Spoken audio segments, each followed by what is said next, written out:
Giannis' recent comments have been in the news all particular morning, and it kind of strikes a chord with me that now is the time that he has this one, considering the fact he has 2 years left on his current contract. With all that being said, do you think the Bucks will actually be able to keep Giannis? I'm kind of on the fence with it. I'm going to break down why. Let's get into it. Listen, if you're new to this channel, this is P.kidd Talks NBA. I appreciate you all tuning in, man. Hit like, hit that bell, hit subscribe, man. I really appreciate all of you all, especially those who followed me on the breeze. You can now catch this individual content here. Let's get into the video, man. Right now, Giannis is the talk of the town simply because maybe it's a little naivete when it comes to how he has presented his thoughts and things to the media. Now, there's nothing wrong with what Giannis has said. He was very frank. He was very frank in the sense of if he re-signed his extension and things of that nature. He was very frank. And in fact, it's a breath of fresh air because in a league where most superstars sign for their big major contract and then request a trade, you now have someone who's in the middle of his contract pretty much saying, I'm going to play this out, but I'm not going to sit there and have this conversation now because I don't know if this is where I'm going to be. I have to see what my team is going to do to ensure that we can compete. His exact quote was he doesn't want to spend 15, 20 years on the same team and not only win one championship, basically. And that may be paraphrasing a little bit, but still, it gives you insight as to what he wants, how he's looking at it, and I applaud him for it. It really is a unique approach to that situation. Now, here is the flip side of it. This now puts the league on notice, and teams have slowly but surely positioned themselves or are positioning themselves to even be in those conversations. And you can see it all throughout the league.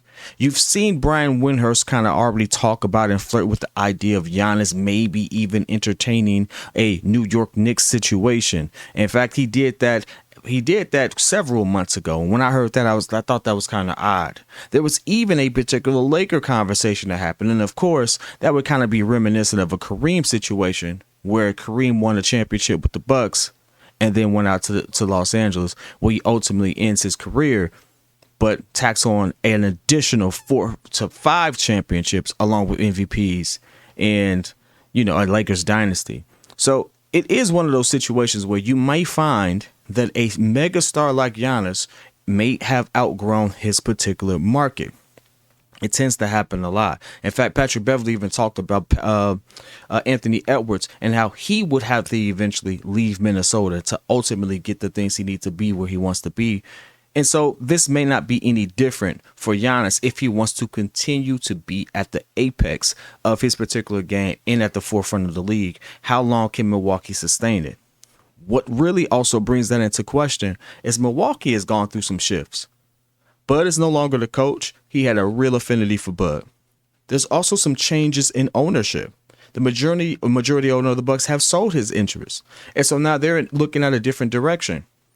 Giannis is well within his right to sit there and say, all right, listen, there's a lot of shifts happening. Where are we going? And realistically, at this point, I don't think Giannis is playing for the money.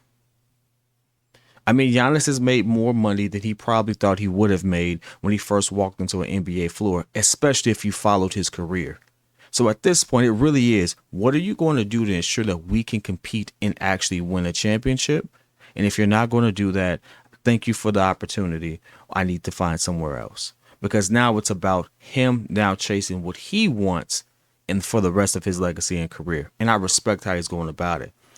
And the Bucks may not be able to do that. The core, as you see it right now, is already thinking about splitting. Jrue Holiday is already flirting with when he's going to retire. Brooke Lopez is probably not. There's that whole thing, especially when you consider the first apron, the second apron, how the new CBA comes into play and things of that nature. There's a lot of things that's pointing to a situation in which the Bucks may have to divest and then rebuild. And you know what? There's nothing wrong with that. The funny thing is, this is one of those situations, and I heard this. I think Chris Bouchard said this. I'm going to give them credit. Him and Nick Wright, who I've had some issues with, but the Bucks haven't handled this wrong. The Bucks have done good business. They've done fair business with him, and they've done a good job in building a team. They have a dominant team. Obviously, that's definitely with Giannis there. But if you really look at it, the team they built around him is really good. They complement each other well, and they've won a championship. And they are still one of the favorites to win even now. That is something that you cannot take for granted. That is something that you cannot sit there and actually, look at it and say, hey, they didn't do enough. They did. And when things got stagnant, they moved on from their current head coach. They did enough. They are doing enough. And you have to appreciate that. But does that mean that they're going to be able to sustain this and keep moving? I don't think so. In fact, I honestly think that even if they win within the next 2 years, Giannis is going to leave, and he should. And the reason why I say that is because I don't believe that is a big enough market for him. There's a lot of there's a lot of big name markets that could use a star like Giannis, but the type of players he would then be able to bring to him, he put himself in a whole different stratosphere, being in a bigger market. Now, maybe he doesn't want that attention. Maybe he does. We don't know. But when it comes to legacy and things of that nature, being in a position to do more, there are some storied franchises in which he would be able to compete more. Now, Knicks are due. It wasn't been since the 70s since they won. Like, the Knicks are one of those teams where they've been scratching and clawing to find a way to get to, like, if the Knicks make the finals, good Lord, you're never going to hear the end of it from New Yorkers. It just is what it is. And I respect that. Heck, if he wears a Bulls jersey and we make the finals, you're never going to hear the end of it from us Bulls fans. And you got to respect it. And I'm going to enjoy it. But it's one of those things where you have to sit there and be honest with yourself. With him leaving, where does that leave the NBA? If he leaves, how does it shape up everything? I honestly feel like he's going to find himself, and I hate to say it, I can see him in a yellow and purple jersey. So like it's just I see it coming a mile away. Like, the Lakers are not going to sit there and allow themselves to be so mid after you have LeBron and AD and stuff like that. They're not going to allow it to happen. That they're going to move heaven and earth to try to get Giannis. I really think that the two organizations that he ultimately ends up with, I'm going to pick two. It's going to be the Golden State Warriors or the Los Angeles Lakers.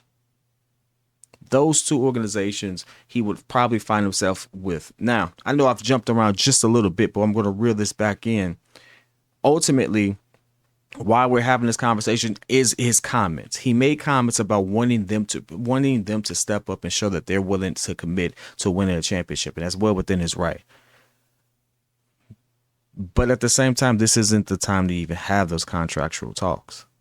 It makes no financial sense for him to sit there and sign a contract now. Would he get the bag? Yeah. With that extension, he probably get a bigger extension than AD if that's contractually possible. I think I have to check what he would qualify for, but I think he would be in that space. But if he waits, that bag is going to look a lot different. The pressure is going to be a lot different. And I'm pretty sure that if he did have any ulterior motives about putting appropriate pressure on the Bucks organization to make sure that they paid him handsomely, which I don't think was ever going to be a question, this is the appropriate way to do it.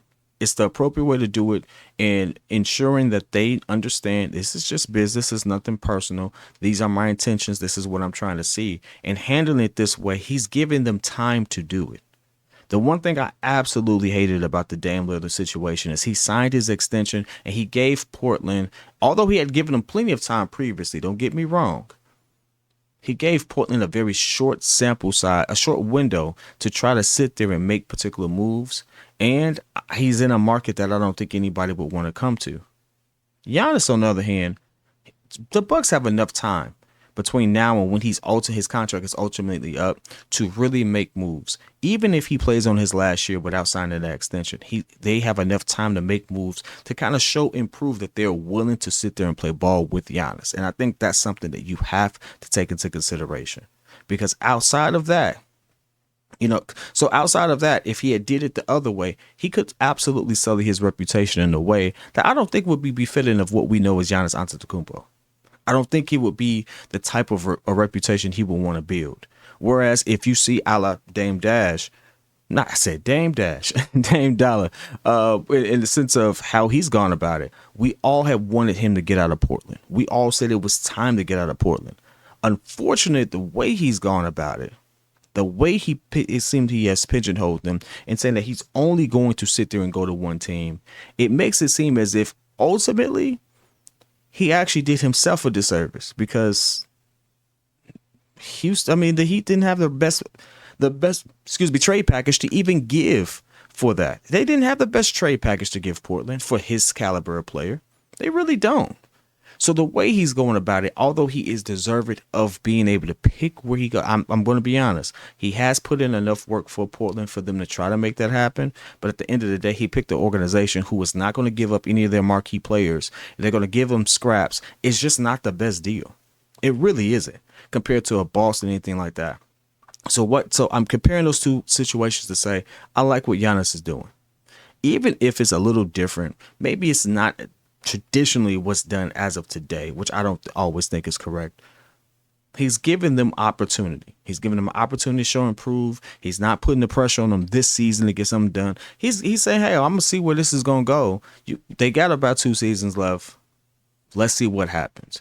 And I gotta respect that. I gotta respect the man who sat there. He took advantage of his opportunity. He showed up. He worked. He got better every season. He really put on for his organization. He actually has a great relationship with the city. And at this point, he could walk away with his head high and said, I did what I was supposed to do. I honored my side of the agreement. At this point, I just have a different interest in life. And he can walk away a hero. And I respect that. But I want to hear your thoughts, man. I want to hear whether or not you think he should stay a Buck. If Milwaukee's even going to have the opportunity to make the moves to keep him as a Buck. And if he does shift, if he does go to a different team, what team is that going to be? I want to hear your thoughts in the comments, man. Listen, whether it's love, whether it's hate, you put it down there. I'll be in there with you. Till next time. Peace.